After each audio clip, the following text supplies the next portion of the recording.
কাকা কেমন আছেন? ভালো আছি। ভালো আছো? হ্যাঁ ভালো। কাকা যায় কি করেন কাকা জায়গায়? আমরা সাগরে যাবো, এই নৌকা দেখাশোনা করতেছি। এই নৌকা আমার এক ভাই কিনেছে 6 লাখ, 6.5 লাখ টাকা দিয়ে। এই লোকটাতে 6.5 লক্ষ টাকাতে কিনছে। আরে 6 লক্ষ টাকা দিয়ে শুধু কিনা মাহাজনে গেছে। আর মেশিন তো মেশিন তো ফোর সিলিন্ডার মেশিন লাগাতে হবে যা। হ্যাঁ ক্যান্টার লাগাচ্ছে এখন সব। ক্যান্টার সব ক্যান্টার। সব দ্রুত যাওয়ার জন্য, মাছ মারার জন্য, সব দ্রুত যাওয়ার জন্য সব ক্যান্টার। সবাই ক্যান্টার। বাহ, এ কি কাঠের ট্রলার এটা? এটা দেশি জঙ্গলের কাঠ বাদে, দেশি কাঠ যে সমস্ত সুন্দর সুন্দর কাঠ, সুন্দরবনের কাঠ বাদে শুধু খই আছে, চম্বল গাছ এইসব দেবে। দেশীয় যে সমস্ত ভালো জাতের গাছ। আচ্ছা, মিস্ত্রি কি আমাদের এলাকার মিস্ত্রি নাকি বাইরের মিস্ত্রিটা? বাইরের মিস্ত্রি, আমাদের ফরিদপুর মিস্ত্রি বেশি কাজ করে। ফরিদপুরের মিস্ত্রি কাজ করে। দর্শক ভাই, এই ট্রলারটা কিনছে হচ্ছে 6.5 লক্ষ টাকাতে। দেখেন কত সুন্দর।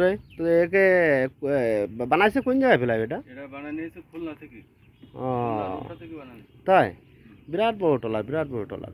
আচ্ছা কাকা, আপনি কি সুন্দরবনে আগে গেছেন? এবার যাবো মনে করতেছি। এই বছর যাবেন? বাহ, ভাই কিনেছে, ভাইয়ের সাথে যাবো, দেখি আসি মাছ যদি ভালো থাকে। ওই যে ট্রলারটা, ওই ট্রলারটা কার কাকা? ওই ট্রলারটা আমাদের ওই বাঁকার মালাপাড়া সুবলের। ওই ট্রলারটা? হ্যাঁ, ওই ট্রলারটা তো মেরামত করতেছে সুন্দরভাবে, আর কামা দেওয়া হয়নি। এখন আমরা তো প্রস্তুত নিচ্ছি, এই যে আর 1-1.5 মাস 2 মাসের মতো যেতে হবে। আমরা প্রস্তুতি নিচ্ছি যাওয়ার জন্য। এখন সরকার যদি সহযোগিতা করে, আমাদের যদি আগাম পাস দেয়, আগাম পারমিশন দিলে কি আপনারা সন্তুষ্ট হবেন? বাহ, আগাম যদি পাস দেয়, আমাদের জাতি দেয়, যদি মাছ ধরতে পারি, ইনশাল্লাহ আমরা উইনার হব, আমরা আশাবাদী।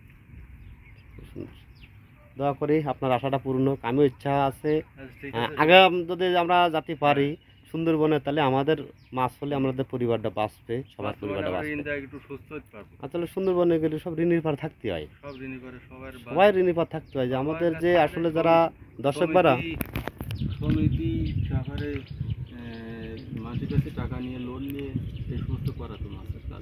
দর্শক ভাড়া, আসলে আমি একজন ভুক্তভোগী। আমিও সুন্দরবনে গিয়ে যাই করি আমি ঋণগ্রস্ত আছি। যত মাছ যদি না হয় তা তো ঋণগ্রস্ত হতেই হবে। বেতন লোকের টাকা দিতে হয়, নিজে চলতে গেলে আসলে অনেক কষ্টকর হয়ে যায়, বিশাল খরচ সুন্দরবনে। মানে এই ট্রলারটা 6,50,000 টাকা কিনেছে, আবার মেশিন কিনতে গেলে তো অনেক টাকা দাম। হ্যাঁ, আবার পাকা মাকা বানাতে গেলে তো ওই যাতে প্রায় 2-2.5 লাখ টাকা 3 লাখ টাকা যাবে মনে হয়, যাবে না? তাহলে প্রায় 9 লক্ষ টাকা যদি খরচ হয় এই ট্রলারটা বানাতে গেলে। পাকা টাকা এখনো কিছু এখনো সেটিং করেনি। ওরে বাবা, অনেক টাকা ব্যয়বহুল, টাকা খরচ। ওটার গভীরতা তো অনেক।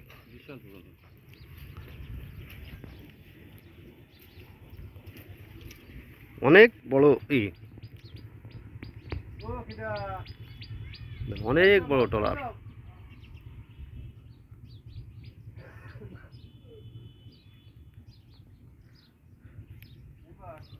আপনারা সবাই ভালো থাকেন। আল্লাহ হাফেজ।